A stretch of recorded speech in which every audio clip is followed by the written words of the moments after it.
ese me dio un coñazo en la boca, ¿ves? Un coñazo en la boca, que estaba de lo más tranquilo ahí, me quitó los bolsos y me quitó los zapatos. ¿La cartera? La cartera, todo me lo robó. No quiero ver un guardia nacional más cometiendo una atrocidad en la calle. El que se aparte de la línea de Estado, de la preeminencia de los derechos humanos, del respeto a los derechos humanos, y que se comporte no como un profesional, entonces tiene que asumir su responsabilidad. Sí, eso no es un montaje, lo está diciendo aunque usted no lo crea, como Ripley, el general Vladimir Padrino López. Tenemos para honra de este programa esta noche la presencia de lujo de un verdadero intelectual, profesor universitario y una figura emblemática de la cultura y la decencia venezolana, el doctor Asdrúbal Aguiar, jurista, escritor y profesor universitario, como hemos dicho, ex ministro de la Presidencia y Relaciones Interiores. Doctor Aguiar, qué placer tenerlo esta noche. Gracias, Oscar. Muy complacido de compartir contigo este momento. Este momento único, inédito en la historia, bueno, usted mejor que nadie lo conoce en su propio país. Se va complicando la madeja.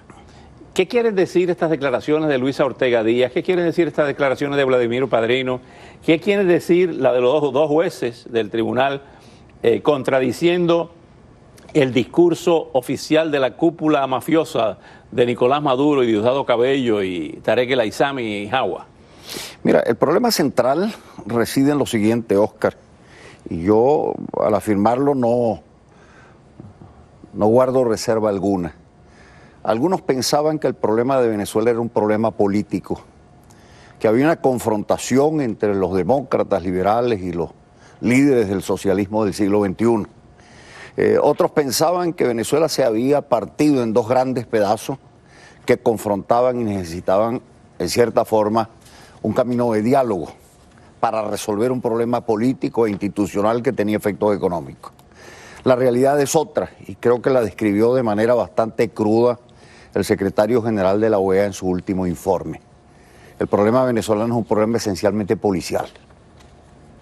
En el momento en que tú tienes al presidente de la República y a sus familiares juzgados por narcotráfico en los tribunales de Estados Unidos, el vicepresidente de la República señalado como miembro de uno de los cárteles del narcotráfico, el ministro del Interior, cabeza, por cierto, de la Guardia Nacional que ha venido ejecutando esta represión generalizada y sistemática sobre el pueblo venezolano, miembro del cártel de los Soles y comprometido con el narcotráfico, y en donde tienes al presidente del Tribunal Supremo de Justicia, cabeza de la Sala Penal, un ex convicto que sufrió cárcel por la comisión de 2 homicidios.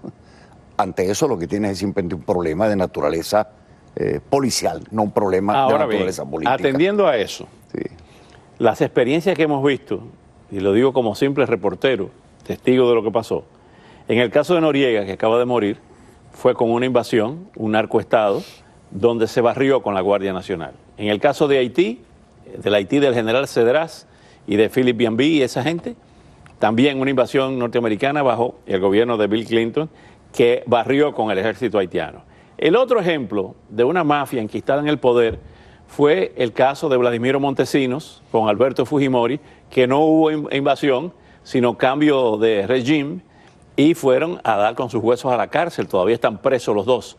Esa podría ser una salida yo creo que es el camino, porque en definitiva en Venezuela se está produciendo una fractura, por lo que yo señalaba, en la medida en que se consideraba que se trataba de un problema político y en definitiva se requería una liazón, un vínculo muy estrecho entre los actores del gobierno.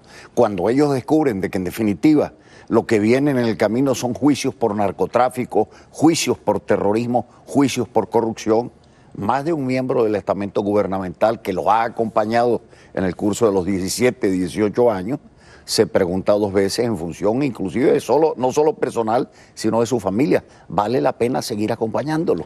Y ahí se están produciendo esos deslaves. Una vez que tenga lugar el aislamiento total de Nicolás Maduro, simplemente el gobierno se le viene al piso, ¿no? Ahora bien, ¿cuál es su lectura del caso de la fiscal, Luisa Ortega Díaz, y del esposo de ella? No, yo creo que en definitiva la lectura es exactamente la misma. Ellos tienen un argumento que yo se los admito como válido. Hay un conflicto también dentro del mismo chavismo. Ellos consideran que Chávez cumplió una buena obra, una obra histórica que ellos reivindican, y que Maduro ha sido el responsable de enterrarla. El Y sepulturero. en definitiva, ellos intentan salvar algunos activos de lo que fue un compromiso que asumieron en medio de una trágica circunstancia también para Venezuela, los golpes de Estado del año 1992, pero simplemente asumieron aquello inclusive con una visión épica. Tratan de salvar con vistas al futuro también algunos espacios políticos en la vida venezolana. Entonces, si de eso se trata, obviamente que abandonar el barco de Nicolás Maduro es una de las medidas más elementables que ellos puedan haber adoptado en este momento, ¿no? Utilizando la retórica de José María Aznar, y siempre con un símil del juego de ajedrez, de mover fichas, ¿estarían dispuestos ese sector del chavismo que se quiere salvar, cuya lealtad llega hasta el borde de la tumba, pero no se tira en el hueco, con entregar fichas como Maduro, como Tarek El Aissami, como el propio Diosdado Cabello? Es que yo creo que al final, una vez que se produce el derrumbe, lo sensato inclusive para todo gobierno de transición es llevar ante la justicia a los responsables fundamentales de ese proceso. Pero la experiencia también indica que cuando se abre el ventilador y se pretende simplemente meter dentro del mismo saco a la totalidad de los actores políticos del régimen que se desplaza, en vez de resolverse una situación, se genera un nuevo problema que le dificulta a la administración de transición cualquier gerencia del proceso político en el cual esté inmiscuida, ¿no? Ese lenguaje de Vladimir Padrino, ¿qué quiere decir? El mes pasado 3 tenientes pidieron asilo en Colombia, cruzaron caminando y se quedaron en Colombia. Se está hablando de que hay arresto de 14 militares por sospecha de rebelión y traición antes del movimiento popular en las calles, de las movilizaciones. De manera que se habla de que hay varios efectivos, quizá decenas, en Ramo Verde y en otras cárceles militares. ¿Realmente es posible ese deterioro?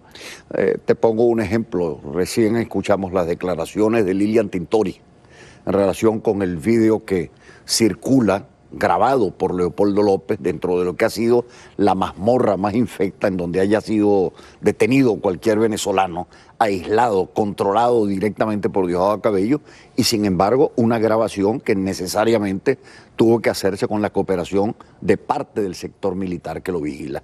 Yo entiendo inclusive la postura de Padrino a esta altura, después de 60 días en donde hemos tenido 60 homicidios provocados por las fuerzas represoras militares y paramilitares, como una suerte de preaviso, tratando de salvarse él en materia de responsabilidad, cosa que ya no puede a esta altura, y hay que decirlo con toda claridad. ¿Por qué? Porque los 60 muertos ya existen.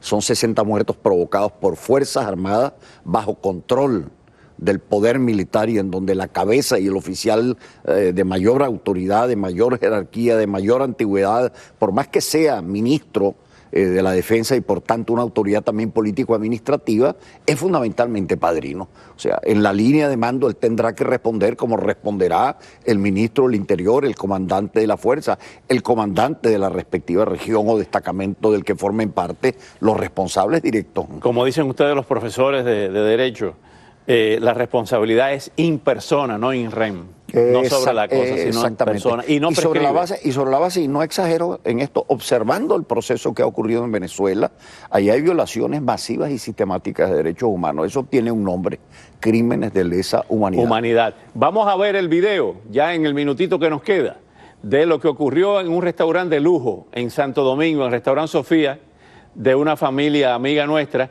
cuando encontraron al novio de María Gabriela Chávez, la hija de Chávez, disfrutando de la buena vida, de la vida sibarítica, pantagruélica.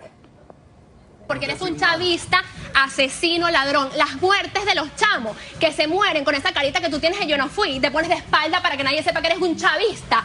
Se mueren por tu culpa, por la plata que tú robaste. No hay medicina. Y aquí tú sí te das la gran vida en los mejores restaurantes, el mejor restaurante dominicana, porque tú sí tienes burda de plata para gastarte con lo que te robaste de mi dinero, del dinero de los venezolanos. Chavista, te debería dar vergüenza. Y no, porque tú no eres el novio de nadie. O sea, hazte el loquito. No sé, no me interesa, porque no tengo nada que investigar, no seas descarado. Eres chavista, ladrón. Te ven con el gerente de PDVSA. Te haría asco contestarme. Aprende de él y no me contestes. Aprende de él. La indignación, así está. Gracias, doctor Asdrúbal. Gracias, Oscar, por esta invitación. Gracias.